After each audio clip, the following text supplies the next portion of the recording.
The chairs were mismatched, too low, too plastic, the kind designed to make you feel temporary.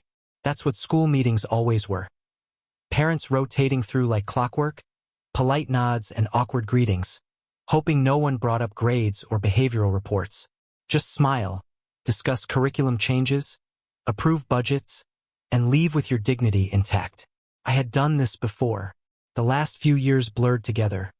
Fall conferences, spring recitals, endless bake sale committees.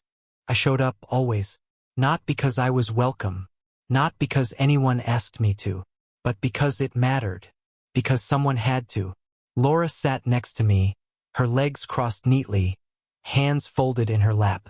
She wore that same neutral blouse she always pulled from the back of the closet when things required her best behavior. She looked professional, confident, detached. A woman perfectly at ease navigating the social spaces that defined her image, suburban, composed, above reproach. The room was full of the usual faces. Teachers I barely knew, other parents I recognized from pickup lines and PTA newsletters. I nodded at them, some nodded back, most didn't. That wasn't new either.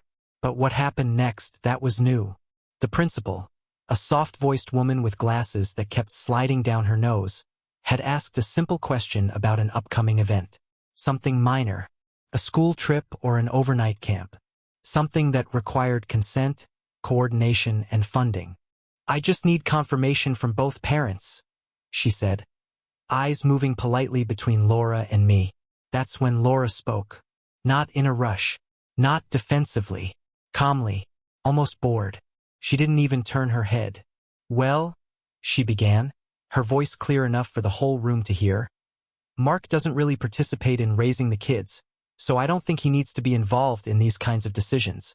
She said it like she was stating the weather, like she was telling them I didn't eat gluten, or that I wasn't a morning person. Just a simple fact. Mark doesn't participate, therefore Mark doesn't count. And in the span of one sentence I disappeared. No one spoke. No one challenged it. No one even looked confused. A few parents nodded, almost reflexively, as if they had suspected this all along and were relieved it had finally been confirmed. I didn't look at Laura. I didn't speak. I didn't react. I just marked the moment. That's all I did. Because when someone strips you of your place in a family, publicly, methodically, without hesitation, there's no sense in arguing. The knife has already been buried. Speaking only makes you bleed harder. So I sat there, my spine straight against the flimsy chair, hands resting on my thighs, face expressionless. I might have looked composed, but inside something was detaching, not breaking, no. That had happened years ago in quieter ways. This wasn't a collapse. This was a separation. A soul stepping back from a fire it had been feeding far too long. I listened to the rest of the meeting, or at least I pretended to. I nodded when people spoke. I made a note in the corner of the agenda handout. I murmured my agreement with whatever conclusion they reached. But all I could hear, looping in the back of my mind, was Laura's voice, casual and cruel. "He doesn't really participate." That word, participate, as if this was a game, a group activity, as if I were a substitute teacher just sitting in, rather than a man who had poured years of labor, money, sweat, and emotional endurance into children who would never share my name. She could have said, "Isn't involved in decision-making," or "Isn't the point of contact for the school." She could have made it procedural, but she made it personal. "He doesn't participate in raising the kids." That was the line she drew with ink that doesn't wash out. It wasn't the first time I'd been sidelined, but it was the first time it had been done with witnesses, in public, with intent. I wanted to believe it was a slip, some kind of miscommunication. But Laura knew better. She was careful with words, always had been. She crafted sentences the way an architect lays bricks, calculated, deliberate. This was no accident. This was a declaration, a severance. I don't remember the drive home clearly, just the colors outside the window, blurry from motion and early spring rain. I remember the children's backpacks in the back seat, crumpled with their initials stitched onto them. I remember the hum of traffic and the slight sting behind my eyes that I refused to blink away. Laura didn't speak. Neither did I. The silence wasn't awkward. It was practiced. Our marriage had become that way. Polite and performative, full of shared logistics and divided tasks, but utterly devoid of warmth. The kind of relationship that worked on paper, until one of you held the paper up to the light and saw it was blank. At red lights, I kept replaying her words. He doesn't participate. Like I was some background character in a story being told by people who needed me invisible to function. Not a father figure. Not a partner. Just a placeholder. And maybe I could have survived that moment if it hadn't come after years of being treated like a ghost in my own house. If it hadn't come after birthdays spent alone in the garage fixing their bikes. After paying for braces they never thanked me for. After hearing them call their real father Dad on speakerphone while I stood in the kitchen washing their dishes. But this wasn't just a moment. This was the unveiling. The part where the mask drops, and you see the truth that had been there all along. I wasn't seen as part of this family. I was seen as a resource, a name on the bank account, an extra seat at the table. That night, after dinner, the usual rushed silence between microwave dings and homework reminders. I sat on the edge of our bed, fully clothed, staring at the wall. Laura was brushing her teeth. She didn't ask about the meeting. She didn't apologize. She didn't say anything. The quiet was not tension. It was resignation. The sound of two people who had run out of scripts. When she turned off the bathroom light and climbed into bed beside me, I stayed sitting. My hands rested on my thighs. My jaw ached from being clenched too long. I didn't ask her why she said what she said. I didn't need to. It had been decided a long time ago, maybe not out loud, maybe not even consciously. But the decision had been made. I was not their father.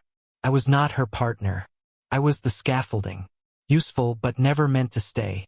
She turned away from me and fell asleep within minutes. I stayed upright for hours, back rigid, heart slow. The house was quiet. The children's doors were closed. The hall light buzzed faintly from down the corridor. I thought about how many field trips I'd paid for. How many late nights I'd worked to make sure they had what they needed. How many arguments I had walked away from to keep the peace. I thought about what I'd given up, old friendships, freedom, half of myself. All for a family that now declared, in front of witnesses, that I didn't participate. And still I didn't cry. I didn't rage. I didn't even speak. Because the moment had passed. And now it was time to act.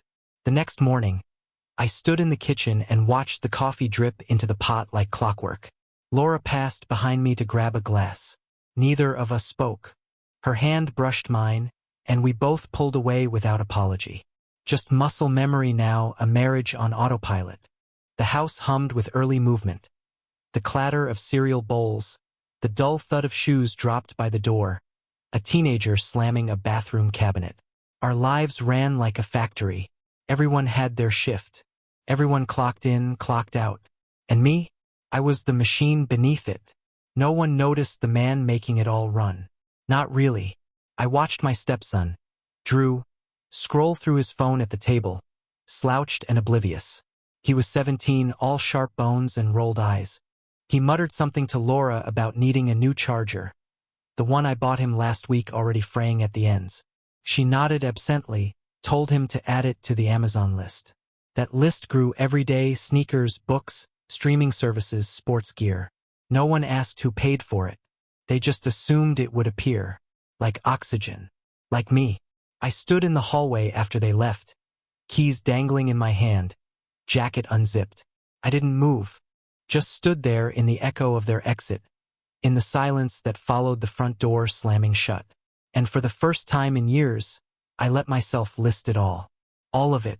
I walked to the dining table, pulled out a chair, opened my laptop. It wasn't rage that moved me. It wasn't even grief. It was something colder, cleaner, a kind of stillness I hadn't felt since before I met Laura. Before I stepped into a life that wasn't mine, but pretended to be. I opened the bank portal first. There were 6 auto payments scheduled for the month. Drew's tuition at the private school across town, the one with the overpriced cafeteria and underwhelming grades. That one alone hit for nearly $1,300 a month. I clicked cancel. The site asked me to confirm. I did. Twice. Next was the joint Amazon Prime account. Her purchases, their video games, those monthly subscription boxes that arrived like clockwork with clothes they never wore. Cancelled. Then the insurance. I had added Laura and both kids to my policy when we got married. I remembered sitting in the HR office filling out the paperwork. She had looked at me, hand on my shoulder, and said, "This makes us a real family." I clicked through the health insurance portal and removed their names. Just me now. Spotify family plan gone. Gym memberships gone. The card they used for gas and fast food frozen. In 30 minutes, I erased my presence from the entire financial structure of our lives. I didn't send a single text. No warnings. No explanations. No calls. Just silence. A man finally stepping out of a house that had never made room for him. And then I sat back and waited. That evening, Laura came home first. She walked past me without a word, busying herself with the grocery bags. She didn't notice the shift. Not yet. She was good at pretending things were fine. Good at maintaining the illusion. But illusions don't pay bills. Drew walked in next, dumping his backpack on the floor despite the 10 times I'd asked him not to.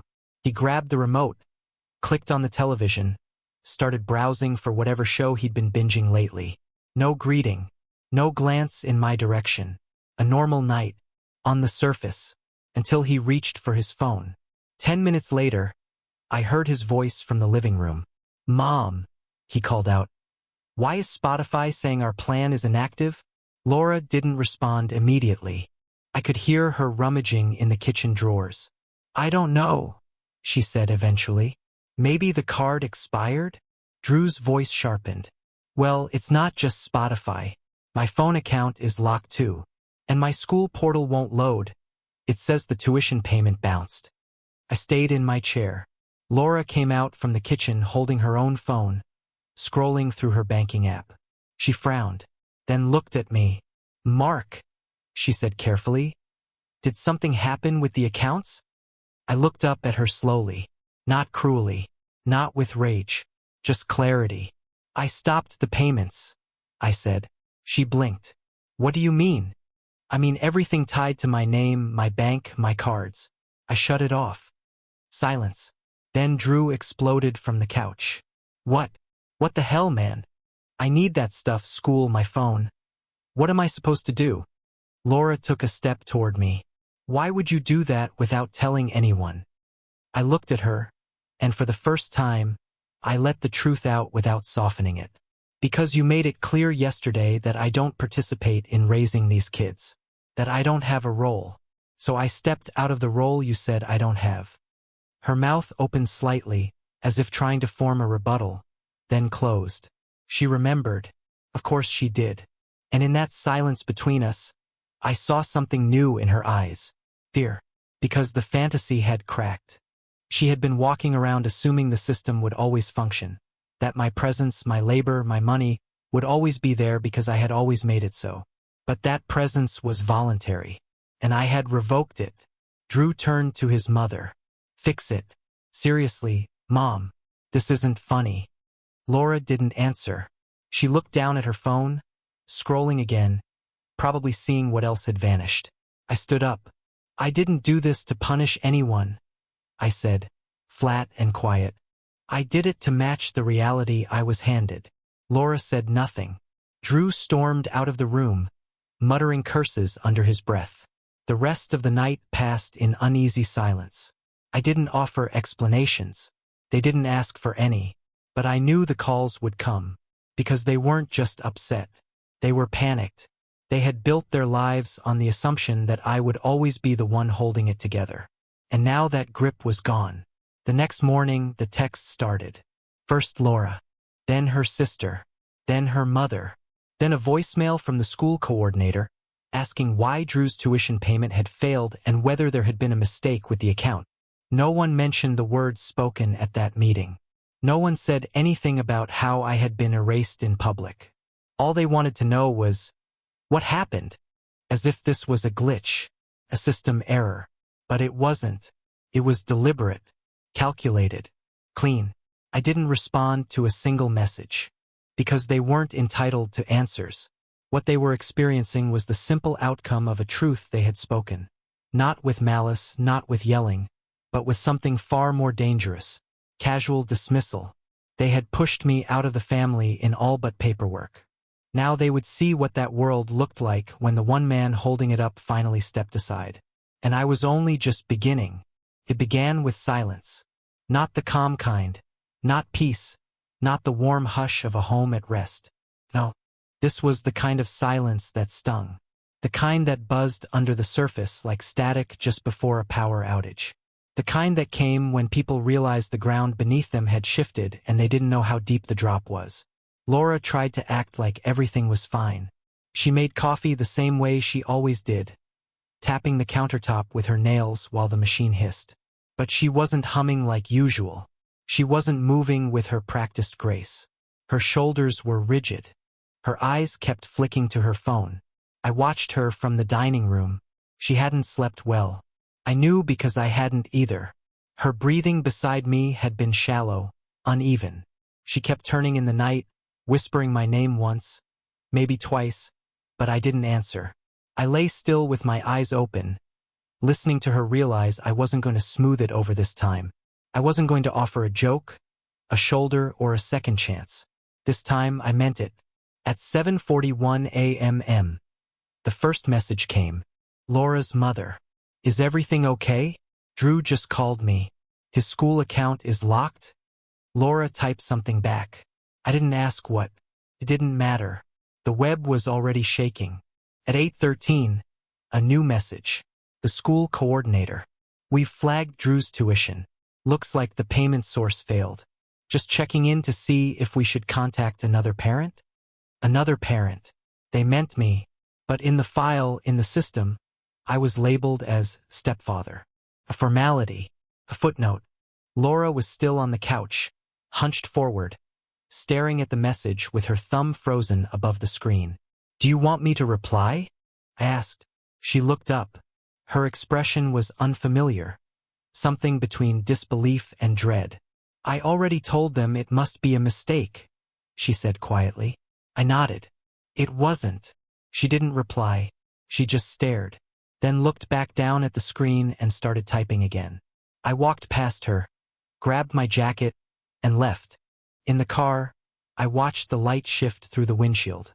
The sky was flat and gray, typical Missouri winter, the kind of cold that never looked dramatic but got under your skin anyway.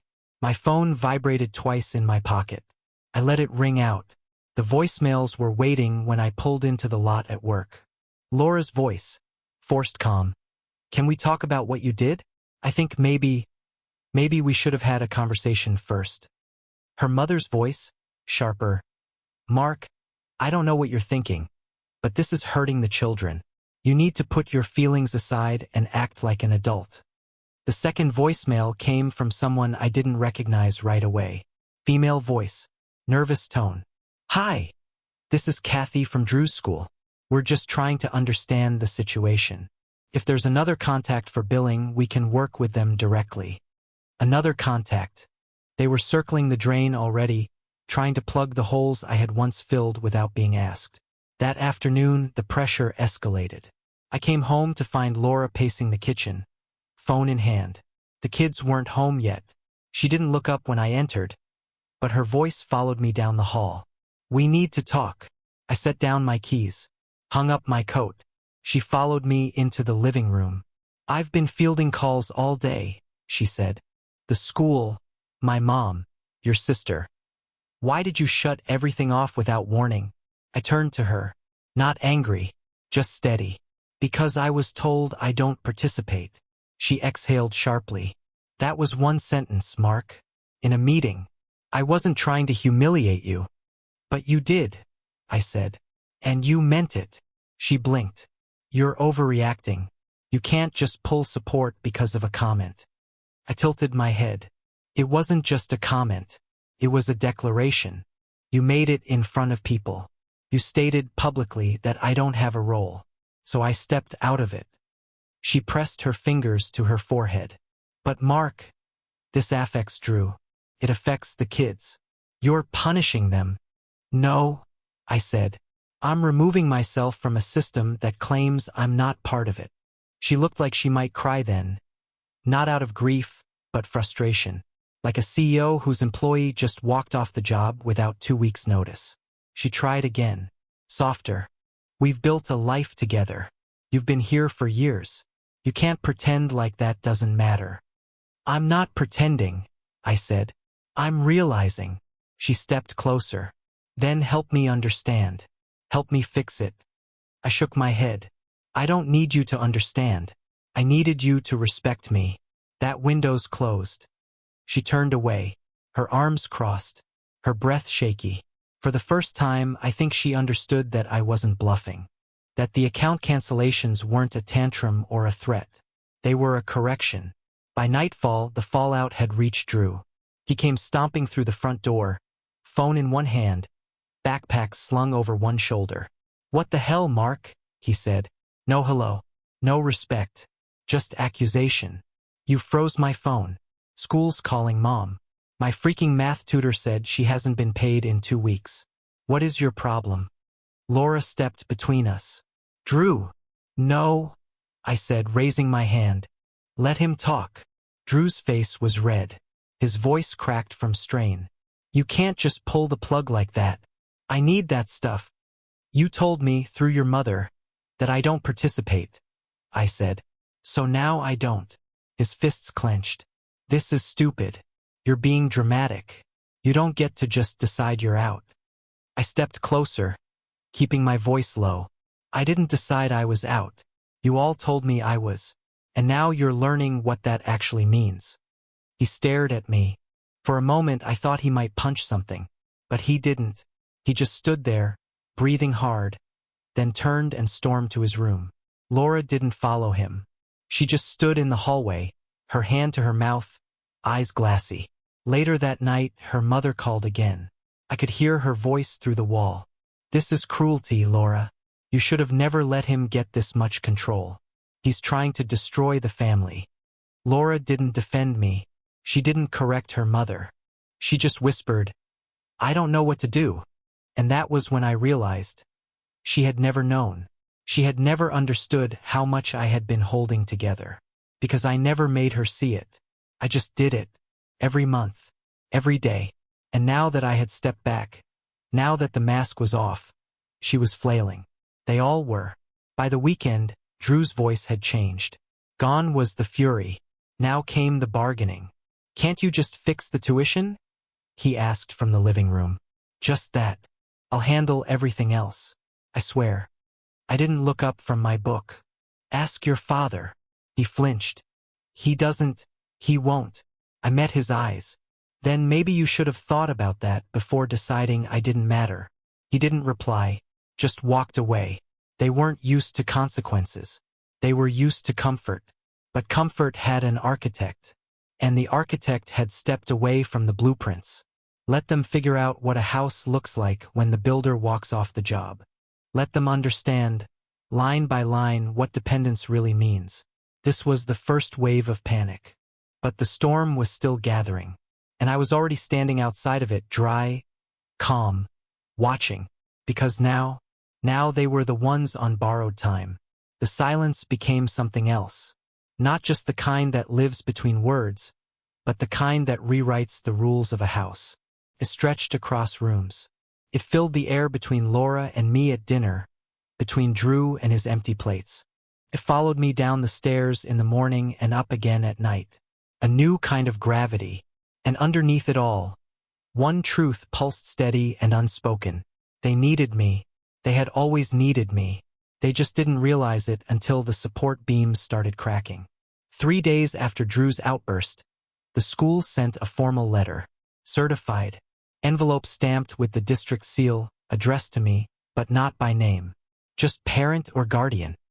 Laura opened it at the kitchen table, eyes flicking over the words faster than she could absorb them. When she finished reading, she sat back slowly and placed the letter on the table like it was something radioactive. "They're giving us until the end of the month," she said. I nodded, sipping my coffee. "Sounds generous." If we don't pay, she continued, they'll remove Drew from enrollment. It'll go on his record. He could lose credit for the semester. That happens, I said. She stared at me. You don't even care, do you? I didn't answer right away. I let the question hang in the air between us. I wanted her to feel the weight of what she was really asking. Because what she meant was, you don't care enough to reverse this. I looked her in the eye. I care. I just don't participate. The words landed hard. The same words she'd said about me. The same words that had started this unraveling. She looked down at her hands, then back at the letter. I don't have that kind of money, Mark. You know that. I said nothing. She kept talking, her voice tightening. I can cover the grocery bills, sure, and the basics, but tuition? Rent? Health insurance? She paused. You know I can't. I stood, pushed my chair back, picked up my coffee mug. She looked at me again, eyes searching mine. So that's it? You're going to let this family collapse because I said one stupid thing? I turned to the sink, rinsed the mug. Then I answered her. This family was already collapsing. I just stopped pretending I could hold it up alone. She didn't respond. Not right away. Just sat there, staring at the envelope. Later that night, I found Drew in the hallway, talking on speakerphone. The voice on the other end was hollow, tinny, male, his father. Look, man, the voice said. I just don't have that kind of money lying around. Tuition? That's not something I can handle right now. Drew's voice was tight. But you said you'd help if I ever needed it. I meant like help with a car or something, not school. That's a serious chunk of change. You should have told me sooner. I didn't know sooner, Drew snapped. It just happened. Silence on the other end. Then, maybe your mom's husband can still. Drew hung up. He didn't see me standing in the shadows, watching. He just stood there in the hallway, shoulders hunched, phone dangling in his hand like a broken lifeline. And in that moment, I almost felt pity. Almost. But not enough. Because this wasn't the cry of a boy betrayed. This was the sound of someone realizing the net below them wasn't theirs. It had only been loaned. The next morning, Laura tried again. Just a conversation, she said. Not a fight. We sat across from each other at the kitchen table. Same positions as before. Same distance. I've been thinking, she began. We need to figure something out. Together. Do we? Yes, she said quickly. Because whether you believe it or not, we're still a family. No, I said. We're a structure. And when the structure fails, the people inside get hurt. She blinked. That's what you want? To hurt them? I leaned forward. I want to stop hurting for them. Her expression flickered. She didn't expect that. I don't want to fight with you, Mark. We're not fighting, I said. We're negotiating terms after a silent divorce. She looked down. Her voice softened. So what are the terms? I leaned back, arms crossed. Honesty. Boundaries. No more pretending I'm part of something I'm not. Her eyes met mine. Then what happens to Drew? What would have happened if I'd never been here? She flinched. Let's not rewrite history, she said. You were here. Yes, I said. I was. And I was treated like an outsider the whole time. I stood. She didn't try to stop me. Because she knew. The next few days shifted things. I started receiving polite texts instead of accusations. From Laura. Can we just talk this through? Maybe we rushed things. Maybe I said too much. Drew didn't mean to be disrespectful. He's just stressed. Even from Drew himself. I just need to get through this semester. It won't happen again. Please. But it wasn't about one semester. It was about history. And history can't be revised by panic. Can only be answered by consequence. By the end of the week, the tone had changed completely. They stopped demanding. They started requesting. The power had shifted, not because I took anything from them, but because I finally stopped giving it away. One evening, Laura brought a stack of envelopes to the table. Bills. Final notices. Warnings. She didn't speak. She just laid them down like cards in a losing hand. Then she whispered, I didn't think it would fall apart this fast. I nodded. It always does. Once the illusion breaks. Tears filled her eyes. She didn't let them fall. She still wanted to appear composed. Still wanted control. But control had moved. And I hadn't raised my voice once. That night, I turned off the shared Wi-Fi account. Cancelled the final utilities still tied to my name. I sat in the living room while they scrambled. Phones glitching, Netflix crashing, lights dimming to emergency mode. No one said anything to me, because they knew. The house was still standing. But the roof had holes. The walls were drafty. The lights flickered. And I was no longer the one climbing the ladder to fix it. Laura pulled me aside the next day. Her tone was gentler, more careful. I know things were said. Things that hurt you. I nodded. She went on. But maybe we could start fresh. Rebuild. I studied her face. Not cruelly. Not vindicatively. Just honestly. I don't want to rebuild what I never chose. Her voice cracked. What does that mean? It means I built something for you. For Drew. I kept building even when it was clear I wasn't welcome. Now I'm stepping back. And watching what you choose to do without me. And just like that, the weight was gone from my shoulders. Because I wasn't carrying them anymore. The next day, Drew didn't come home after school. Laura paced. Called his phone. Called his friends. He showed up just after midnight. Smelled like cheap beer and worse decisions. He didn't apologize. But he didn't yell either. He went straight to his room. That was the beginning of something else. Not respect. But reckoning. They were learning what I had known all along. It's easy to pretend someone doesn't matter until they stop showing up. It's easy to mock a man who stays until he leaves. And it's easy to erase someone from the picture until the picture falls apart without him. I didn't do this to teach a lesson. I did it to survive. To reclaim something I had given away without a contract or a promise in return. That something was myself. And in the echo of that decision, I found something else. Not forgiveness. Not healing. But freedom. They still live in the house. Still eat the food. Still breathe the air. But now they know the rules have changed. Because I didn't take the money away. I took back control. And with it, my self-respect.